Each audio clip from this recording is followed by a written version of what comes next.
अरे नहीं नहीं, अवंतिका के मन में नक्श को लेकर ऐसी वैसी कोई फीलिंग्स नहीं थी। चूंकि वो एक आर्मी वुमन रह चुकी थी और आज इन खुदाई चोरों को पकड़ने के कारण उसकी जो हालत हुई थी, वो नहीं चाहती थी कि उसके कलीग्स उसे इस हालत में देखें, वरना वो आगे फ्यूचर में उनके सामने अपना रुतबा नहीं झाड़ पाएगी। यही वजह थी कि अवंतिका ने नक्श को घर छोड़ने के लिए कहा। मुझे कोई तकलीफ नहीं है, लेकिन क्या तुम्हारे पास चलने की ताकत है? नक्श ने अवंतिका से पूछा। क्या तुम मुझे अपने हाथों में उठाकर घर नहीं ले जा सकते? अवंतिका के मुंह से निकले ये शब्द इतने धीमे थे कि केवल उसे ही सुनाई दे सकते थे, लेकिन नक्श के कानों का भी जवाब नहीं था। उसे सब कुछ सुनाई दे गया था। जब नक्श ने ये सब सुना तो उसकी आंखें सीधा अवंतिका के डेलिकेट शरीर पर जाकर अटक गई थी। अवंतिका की कर्वी फिगर को देखकर बड़ी मुश्किल से नक्श ने अपने थूक को गले से नीचे उतारा और जैसे तैसे अपना सर हिलाते हुए बोला, ठीक है, मैं ट्राई करता हूं। ऑफिसर अवंतिका ने अपने कलीग्स को दूसरे कामों में उलझा दिया और दूसरी तरफ नक्श ने अवंतिका को अपनी बाहों में भरा और धीरे धीरे पुलिस कार की तरफ बढ़ने लगा। जब अवंतिका के कलीग्स ने यह सब देखा तो उनकी आंखें फटी की फटी रह गई थी। ऑफिसर अवंतिका को कार में बैठाने के बाद वो दोनों वहां से सबसे पहले हॉस्पिटल गए और उसके बाद जब अवंतिका के घर पहुंचे तब तक रात हो गई थी। सोफे पर बैठकर नक्श ने सबसे पहले अपने माथे का पसीना साफ किया और इधर उधर देखते हुए बोला, क्या बात है, लगता है पुलिस ऑफिसर्स की सैलरी काफी ज्यादा होती है। अच्छा, तो अब तुम्हें पुलिस ऑफिसर भी बनना है? अवंतिका ने छेड़ते हुए नक्श से कहा। अरे नहीं नहीं, मैं तो पर्दे के पीछे रहकर ही काम करता हूँ, जैसे रॉ एजेंट्स करते हैं। नक्श के चेहरे की मुस्कान देखकर साफ पता चल रहा था कि उसे वाकई में रॉ एजेंट बनने का काफी शौक है। वैसे ऑफिसर अवंतिका जिस कॉलोनी में रहती थी वहां के घरों की कीमत करोड़ों रुपए की थी, लेकिन क्या इसका मतलब यह हुआ कि अवंतिका की सैलरी बहुत ज्यादा है? ऐसा कुछ नहीं है, ये घर मुझे मेरे पापा ने खरीद कर दिया था। अवंतिका अब काफी रिलैक्स्ड थी, लेकिन उसके मन में अभी भी कई सारे सवाल उबल रहे थे। नक्श को घूरते हुए उसने कहा, मैं ये जानने के लिए बहुत ही क्यूरियस हूं कि तुम कौन सी चक्की का आटा खाते हो। तुम्हारे और मेरे वेट में जमीन आसमान का फर्क है, लेकिन उसके बाद भी तुमने मुझे आसानी से उठा लिया। That's incredible, man। इससे पहले कि नक्श कोई जवाब देता, अवंतिका ने फिर से अपना मुंह खोलते हुए कहा, क्या तुम कोई गोली वोली तो नहीं खा रहे हो ना? गोली? हालांकि नक्श इससे पहले 2 गोलियां खा चुका था और वो दोनों ही गोली उसे कार्तिक ने दी थी, और जितना नक्श को पता था वो दोनों रॉयल शिलाजीत की गोलियां थी। यार, मेरी ताकत को लेकर अब मुझसे सवाल किए जा रहे हैं। मैं शिलाजीत ही खा रहा हूं ना? कहीं वो गोलियां शक्तिमान वाली गोलियां तो नहीं थी? मन ही मन हंसते हुए नक्श अपने आप से सवाल करने लगा।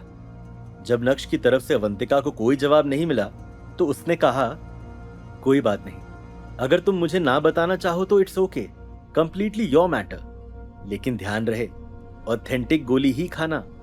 हमें सूरत में कोई स्पाइडरमैन या बैटमैन नहीं चाहिए। 1 मिनट तक हंसने के बाद अचानक से उबासी लेते हुए बोली, तुम भी थोड़ी देर यहीं आराम करो, मैं थोड़ी थक गई हूं। यह बोलने के बाद अवंतिका सोफे पर ही लेट गई और अपनी आंखें बंद कर ली। ये मुझ पे इतना भरोसा करती है, इसे डर नहीं लग रहा कि मैं अकेला लड़का इसके साथ कुछ भी गलत कर सकता हूं? अरे बाप रे, मैं तो भूल ही गया कि ये एक्स आर्मी लेडी है, इसे किसका डर? नक्श ने मन ही मन सोचा। अवंतिका की बात पर ध्यान देते हुए नक्श को याद आया कि वो 2 गोली खा चुका है और उसके बाद से उसके शरीर में गजब की ताकत आ गई है। ये सोचते हुए नक्श ने तुरंत ही अपना फोन बाहर निकाला और कार्तिक को कॉल किया। कॉल जल्दी ही कनेक्ट हो गया और सामने से कार्तिक की आवाज आई, और भाई केम छो, कैसे याद किया आज? कार्तिक, यार मैं वो उन 2 गोलियों का नाम जानना चाहता हूं जो तूने मुझे दी थी, और वो तीसरी गोली का भी, नक्श ने धीमी आवाज में पूछा। मैंने? ओ अच्छा हाँ, अरे भाई वो तीनों ही शिलाजीत की गोलियां हैं, एकदम असली पहाड़ों वाली, मैं कश्मीर से मंगवाता हूं, पलंग तोड़ ताकत देती है। क्यों, क्या हो गया? अचानक से मुझसे ये सब क्यों पूछ रहा है? उन 2 गोलियों को लेने के बाद तुझे कोई तकलीफ तो नहीं हुई? कार्तिक ने नक्श से कहा। नहीं नहीं, कुछ नहीं, मैं तो एकदम परफेक्ट हूं, नक्श ने मुस्कुराते हुए कहा। फ्री था तो सोचा कि तुमसे एक बार कंफर्म कर लूं। चल ठीक है, काम कर ले। कॉल कट करने के बाद नक्श का ध्यान अवंतिका पर गया, जो शांति से गहरी नींद में सो चुकी थी। तभी अचानक से नक्श को याद आया कि उसे अनिका ने कोई मैसेज किया था। तुरंत ही नक्श ने अपना व्हाट्सएप खोला और अनिका का मैसेज पढ़ा। नक्श, क्या तुम आज रात घर आ सकते हो?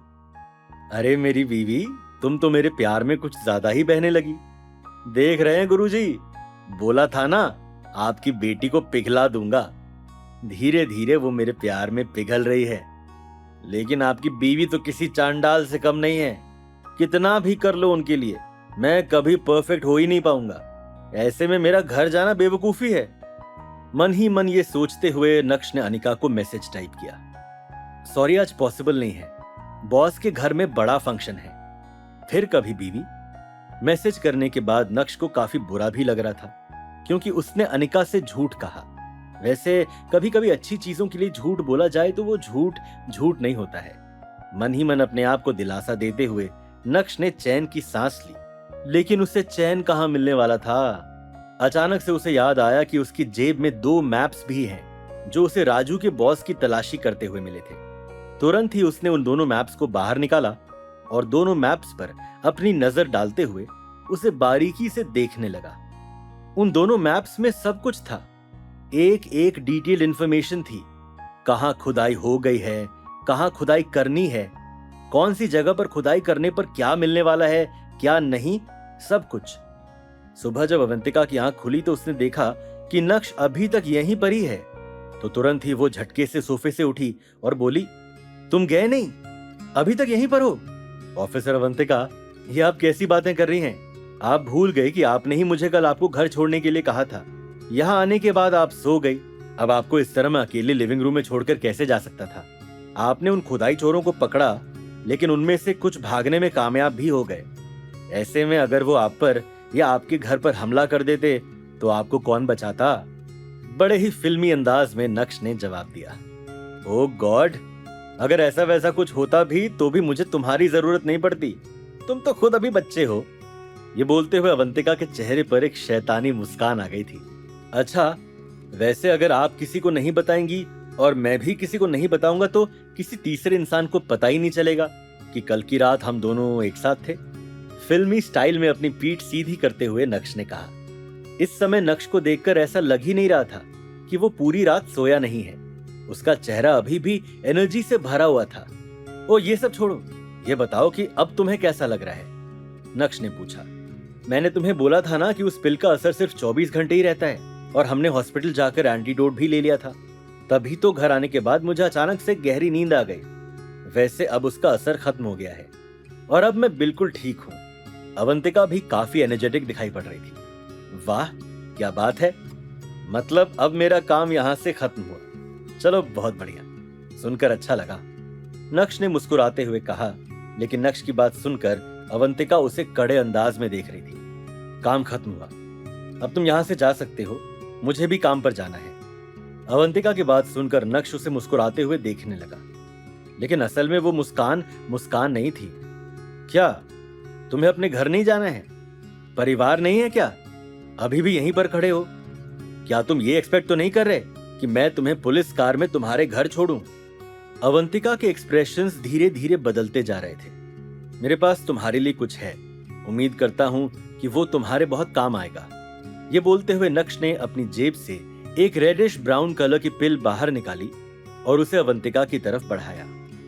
पिछली रात को ही नक्श ने कार्तिक से कॉल करके कंफर्मेशन लिया था कि कार्तिक ने उसे शिलाजीत की गोलियां ही दी हैं।